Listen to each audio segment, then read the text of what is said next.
You may think flow state is about peak performance, athletes crushing records, artists creating masterpieces, entrepreneurs closing deals.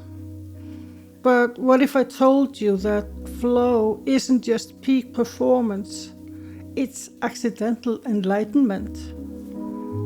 Most people experience flow and walk away thinking they just had a really good day. They miss what actually happened. Flow is life moving through you instead of you forcing life. Once you get this, everything shifts. Today we're going beyond the surface level explanations of flow. We are exploring what's really happening in these moments when effort dissolves into grace. Before we continue, if you're ready to break free from the repeating patterns that hold you back, check out my free guide, 5 Inner Blocks That Keep You from Deep Spiritual Growth. The link is waiting for you in the top comment below. I spent 8 hours working on spiritual project last week. Research, writing, connecting ideas across different teachings. When I finally looked up, I had more energy than when I started. Not less, I had more. This breaks every rule we know about work and fatigue. What actually happens is Wu Wei, the Taoist concept of effortless action. Wu Wei literally means non-doing, but it's not about being passive. It's about becoming a conduit for something larger than your personal will. The mind's usual chatter goes quiet. You know that voice, the one that's constantly planning, judging, worrying about the next thing. The internal dialogue that never stops.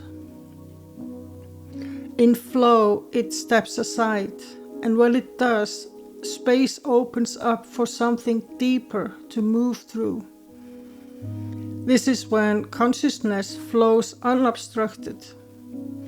You are no longer forcing ideas or pushing through resistance.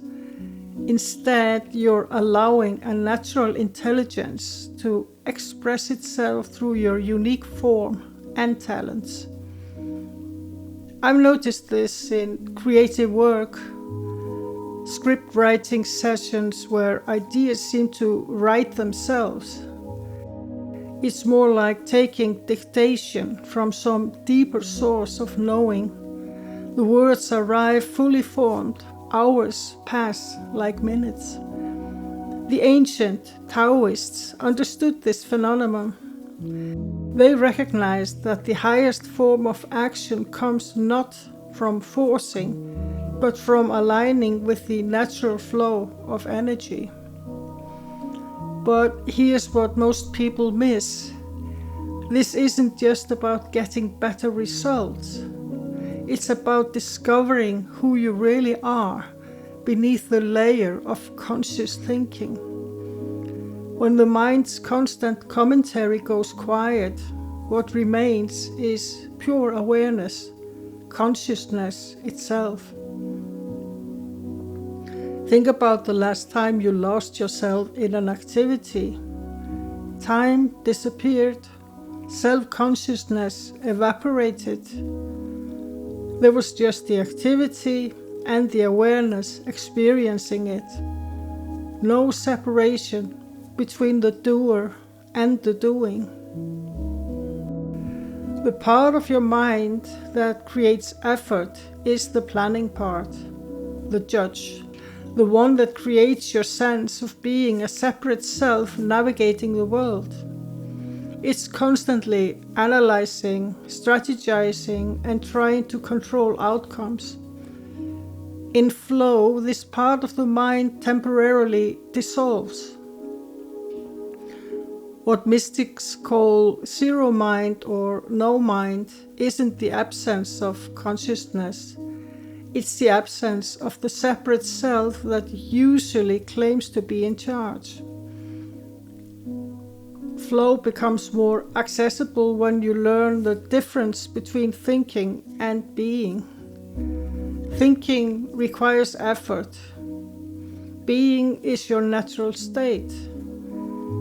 When you're thinking your way through a task, you feel the friction. When you're being with a task, it feels like play. But here's the paradox. Trying to enter flow prevents it. The harder you chase it, the more elusive it becomes. Flow requires surrender, not control. It asks you to let go of the very thing you think you need most, your sense of being in charge. This is why flow feels so foreign at first. Your entire life has been built around the idea that you're the doer. But flow reveals a different possibility. What if consciousness is the true doer and you're simply the vessel through which it expresses? This connects directly to what yogis call samadhi, a state where the sense of separate self dissolves into pure awareness. Both involve the temporary dissolution of the ego's grip on experience. The difference is that samadhi is usually cultivated in stillness, while flow happens in the midst of activity. In both states, you discover that you're not separate from the creative force of the universe. Your life expressing itself through your particular form and talents. When you recognize flow as consciousness expressing itself through your unique form, everything shifts. You're no longer the creator trying to force something into existence. You're the instrument through which life plays its song. This shows up differently for everyone. In research work, it feels like connecting dots that were always meant to be connected. The information organizes itself, insights arrive like gifts. In creative writing, it's like becoming a translator for ideas that already exists in some deeper realm. The story knows where it wants to go. You're not inventing, you're discovering what was always there. In spiritual work, it feels like being used by something sacred. The words that need to be spoken arise naturally. There is no performance, no trying to be wise or helpful. Wisdom flows through you because that's what the moment calls for. Each person has their sweet spot, the domain where consciousness moves through them most freely. Some find it in physical movement, where their body becomes pure expression. Athletes describe moments when they become the run, the swim, the game itself. Others discover it in intellectual pursuits. Complex problems become puzzles that solve themselves. Scientific insights emerge not through grinding effort, but through receptive clarity. Musicians know this intimately. The instrument disappears. There's just music happening through hands and breath and intention. The separation between musician and music dissolves into pure creative flow. Here's the key insight. You're not creating any of this. You're allowing it to move through you. This is why flow feels energizing rather than draining.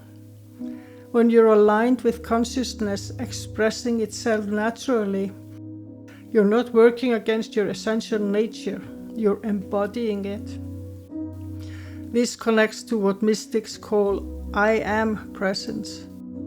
In flow, you experience your true nature beyond personality, beyond the roles you play, beyond the stories you tell about yourself. You touch the awareness that you are before any content fills it. The difference between ego-driven work and consciousness-driven work becomes crystal clear. Ego-driven work is exhausting because you're constantly swimming upstream. You're trying to force outcomes that aren't meant to emerge in that moment. Consciousness-driven work feels like floating downstream with the current. There is still movement, still direction, but no resistance. The practical recognition is simple. When work becomes play, then time disappears. When effort gives way to grace, you're experiencing consciousness moving through your form. You can notice it in your breathing. When you're forcing, your breath becomes shallow and tight. When you're flowing, breathing happens naturally, deeply. You can observe it in your thoughts. Effortful thinking is noisy, repetitive, anxious. Flow thinking is quiet, clear, precise. Some days the current flows strongly in your direction. These are the days where everything clicks, when you end with more energy than you started. Other days the current is gentle. On these days you work with what's available rather than forcing what isn't there. This understanding begins to influence everything. Conversations become less about convincing and more about authentic expression. Even mundane tasks can become opportunities for consciousness to express itself through your presence. But how do we cultivate this state intentionally? The invitation is simple. Discover what activities naturally quiet your minds. These are your personal gateways to flow, the doorways through which consciousness most easily moves through your particular form. Start by paying attention to when you naturally lose track of time. These aren't accidents. They're clues pointing toward your unique access points to presence. Physical movement might be your gateway. Running, dancing, yoga, walking in nature. The body becomes the vehicle through which consciousness expresses itself. Creative expression offers another pathway. Writing, painting, music, cooking.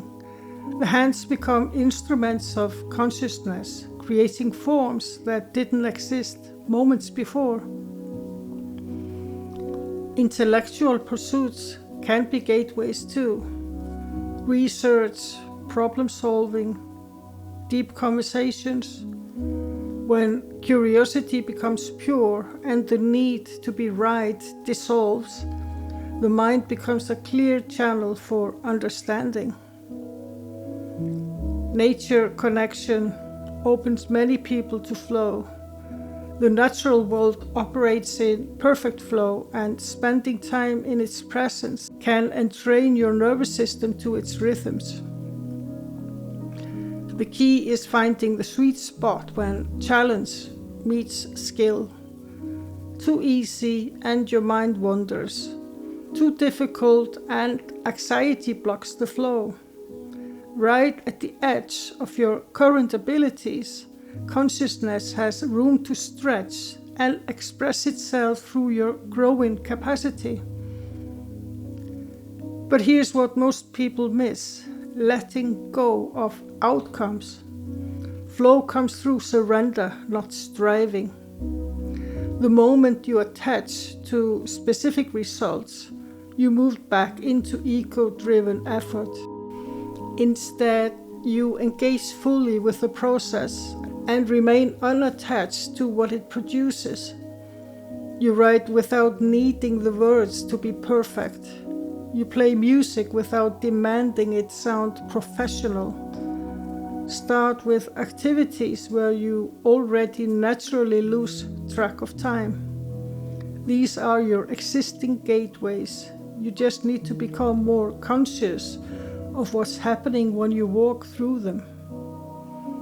Notice the shift from doing to being. The quality of attention changes. Instead of focused concentration that requires effort, there is an effortless absorption when attention and activity merge. Your breathing changes, your body relaxes, the voice in your head goes quiet. There's just you, the activity, and the awareness that encompasses both. Building a practice means regularly engaging with these flow activities as spiritual discipline. You recognize them as doorways to your deeper nature. The ripple effect is profound. Flow states in one area begin to influence your entire approach to life. You start recognizing the difference between forcing and allowing in all your activities. Understanding flow as active meditation transforms your relationship to productivity entirely. Presence becomes something you cultivate in motion, in engagement, in the midst of your daily activities. This is presence in motion rather than stillness. Consciousness doesn't require withdrawal. Before we wrap up, if you found this helpful and want to go deeper, remember that free download I mentioned, 5 inner blocks that keep you from deep spiritual growth. The link is waiting for you in the top comment below. Flow state reveals consciousness as the true doer, not the personal self. This recognition transforms work from burden into spiritual practice. Every task becomes an opportunity to align with the deeper intelligence that moves through all things. The energy increase you feel in flow comes from this alignment with your essential nature. You're not fighting against the current of existence, you're moving with it. This is why 8 hours of flow work can leave you more energized than when you started.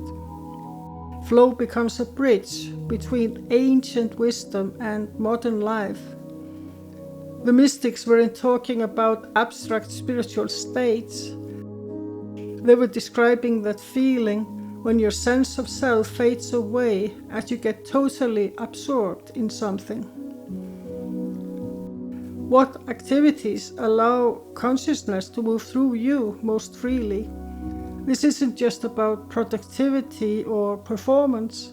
It's about discovering the doorways through which your deeper nature naturally expresses itself. Begin noticing when effort dissolves and things start flowing naturally in your own experience. These moments aren't accidents. They're invitations to remember who you really are.